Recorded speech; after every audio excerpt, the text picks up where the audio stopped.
Now, sometimes these two do like to vocalize. If they do it early enough, loud enough in the day, we can usually hear them from the front of the park where you all scanned in today. So I think the loudest, oh.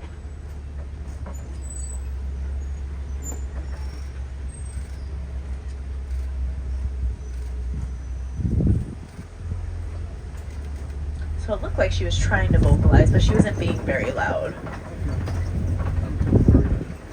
So I think the farthest I've ever heard these lions vocalize is the parking lot where you guys parked at.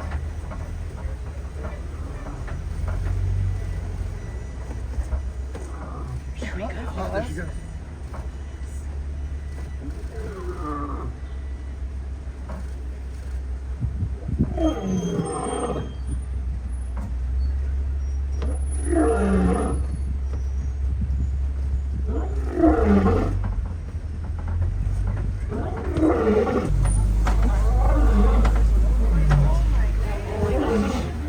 Oh, there he is. He's walking up there. See the male? Yeah.